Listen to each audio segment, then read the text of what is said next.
Like Dr. D said, this came about as a patient of ours she was on 10 milligrams of prednisone for polymyalgia and had been therapeutic at that level. And when we took her off of it, had severe issues with range of motion.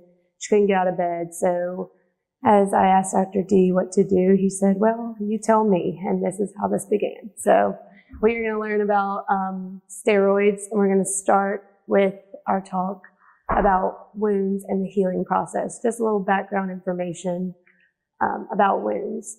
So the definition of a wound is a disruption of the normal structure and function of the skin and underlying soft tissue. But there are several different classifications of wounds. So there's an open versus a closed wound, depending on whether the underlying tissue is exposed to the outside environment. There's an acute or a chronic wound. So acute wounds heal without complications, and they transition through the process of wound healing that I'm going to go through in the next couple of slides in a linear fashion without halting. Chronic wounds take longer to heal and usually halt at one of the stages of wound healing and fail to progress any further. As far as surgery, there's also clean and contaminated wounds. So we usually close clean wounds to help them assist in their healing process, whereas contaminated wounds are usually the ones that we pack and leave open to drain. So the process of wound healing takes 6 to 24 months from the time of injury. Sometimes it can take even longer, depending on if it becomes a chronic wound or not. And so there are 4, depending on what source you use, there's 3 to 4 phases of acute wound healing. And so we are going to go through those a little bit in detail. So the first phase is hemostasis phase. It occurs immediately after the injury, and it is the process of the wound being closed by a clot. So the damaged blood vessels vasoconstrict or close down. The platelets aggregate in the wound, and then your body triggers the coagulation cascade to reinforce the clot with a fibrin mesh. The platelets also release mediators to attract different cells to the site to help with the repair process. The inflammatory phase is completed in less than a week of injury, except if it is infected or in chronic wound. So the main process in this stage is you destroy the bacteria and remove the debris from the wound, and it prepares the wound bed for growth of new tissue. So there's a transudate, which is just a mixture of white blood cells and proteins and different growth factors that is released from the vasculature in the area as they become more permeable. And it allows blood cells to enter the site of the wound to assist in the repair process. And this is when you get those associated symptoms of inflammation, which are swelling or edema, redness or erythema, heat, and pain. The third phase is the proliferative phase, which lasts anywhere from 4 to 24 days. And in this phase, you fill and cover the wound with new tissue, and the deep red granulation tissue fills the wound bed. So in this stage, one of the important things to remember is the collagen is disorganized and the wound is thick. And you'll see when we move to the next phase how that changes. The wound contracts, which means it pulls itself together towards the center of the wound from the outside. New blood vessels form and allow the granulation tissue to receive sufficient oxygen and nutrients so that it can heal. And then slowly the epithelial cells cover the wound.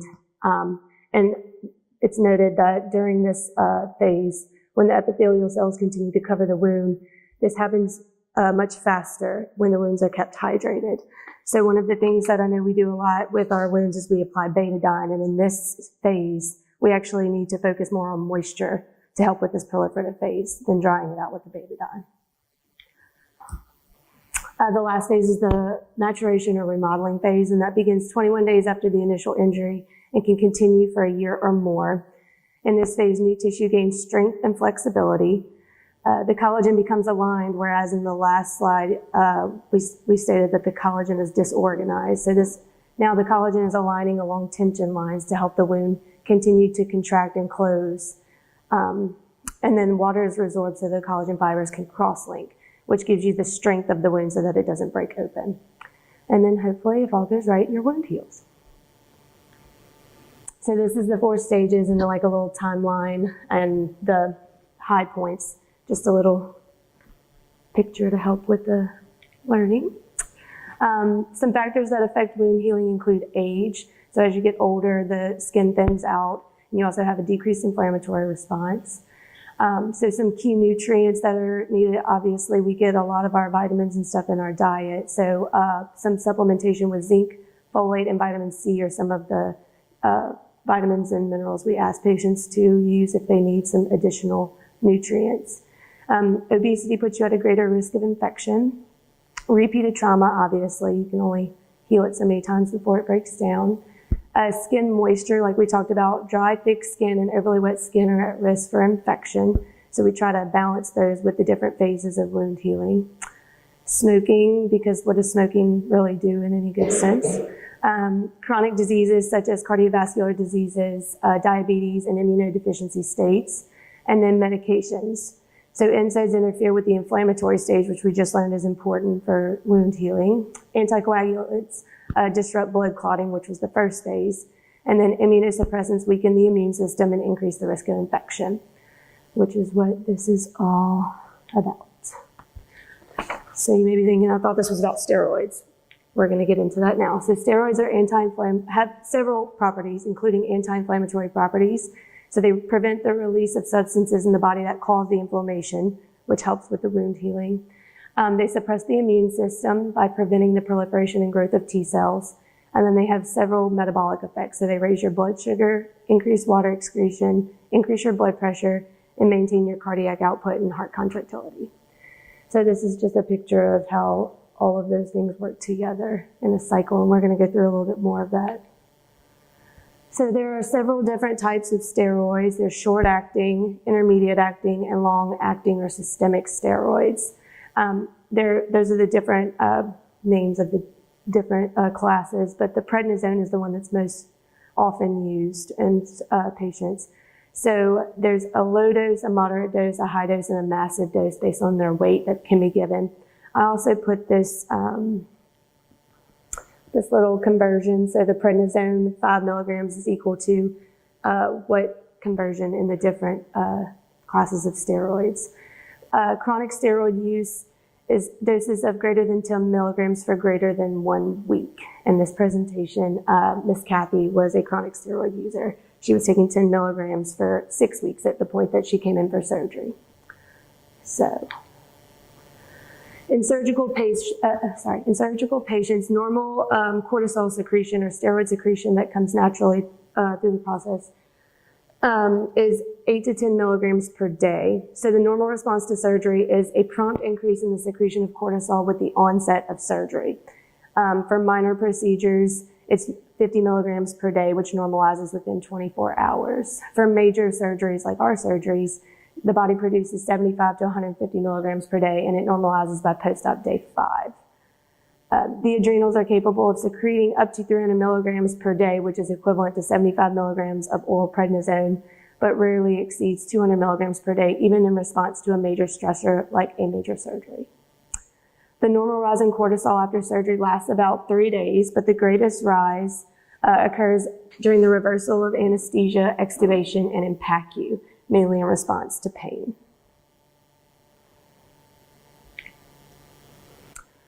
So by taking prednisone or exogenous steroids, you basically are inhibiting your own process of producing steroids.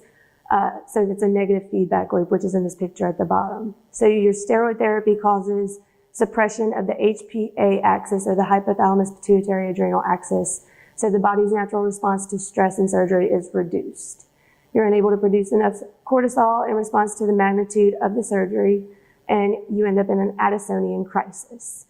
In awake patients, this looks like altered mental status, abdominal pain, nausea, vomiting, and weakness. In an anesthetized patient, it could be just severe persistent hypotension that's poorly responsive to fluids and circulatory collapse, which means death. So preoperatively, what we want to do for our patients is we want to find out the dosage of steroids and the duration that they've been on the steroids. And so of note, there are different doses of steroids that are used in different disease processes. So patients who will not require stress dose steroids for surgery to make up for the fact that they are not producing enough steroids naturally because they are taking steroids include patients who take prednisone less than 10 milligrams daily and patients who stop their steroids more than 3 months prior to surgery. Patients who will require stress dose steroids include patients taking at least 10 milligrams daily of prednisone or more, steroids 10 milligrams daily within 3 months of surgery, patients with diagnosed secondary adrenal insufficiency, which is diagnosed by an ACTH stimulation test, and patients on high-dose inhaled corticosteroids, which is at least beclomethasone 1.5 milligrams per day or more. This is just some information. This is how you would test to see if a patient was actually suppressed based on their therapy. We don't do this testing. They say testing is recommended for patients who take 5 to 20 milligrams of prednisone or equivalent daily, and take topical steroids or use inhaled glucocorticoids. But the testing usually is just, it will tell you if they're suppressed or not, but either way, we're usually just going to give them stress dose steroids. So a lot of people don't even use testing, but this is information in the event that we would need to do testing.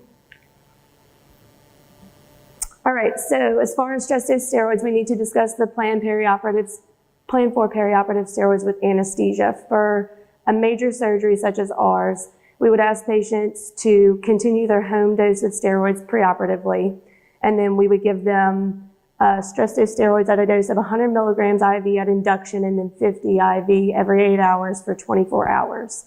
After that period, we would monitor them and then taper their dose by half each day until they reach their home dose, and then they would continue on their home dose that they were on.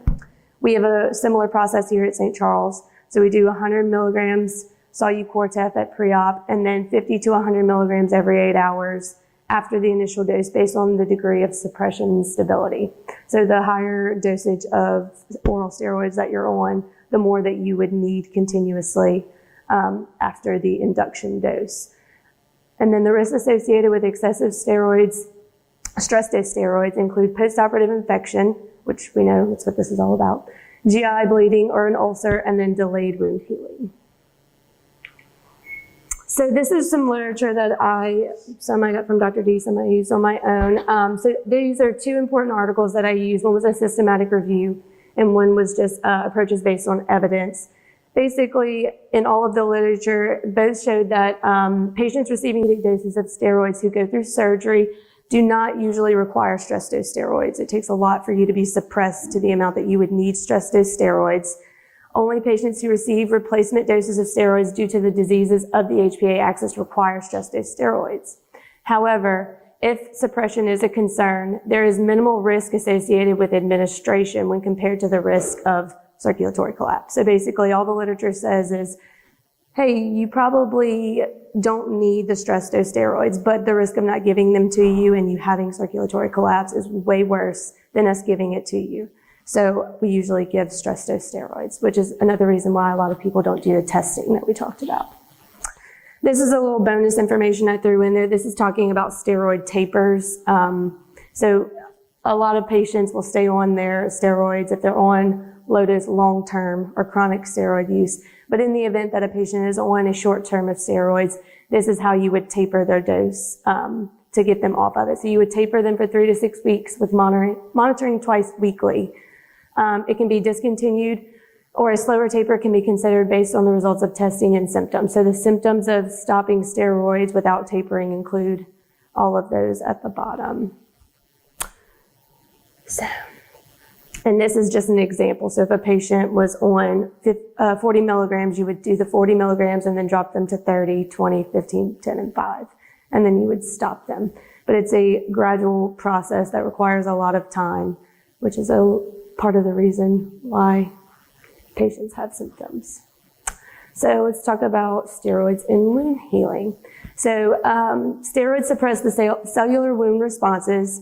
They reduce wound contraction and interfere with collagen synthesis and deposition, so you heal with incomplete granulation tissue. It also interferes with the regenerating capillaries and epithelial cell migration. So, in other words, it blocks 3 of the 4 final processes in wound healing, which is why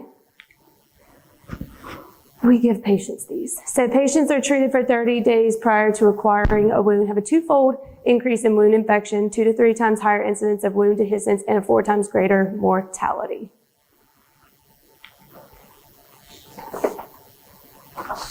So who is not affected by steroid use if they have wounds?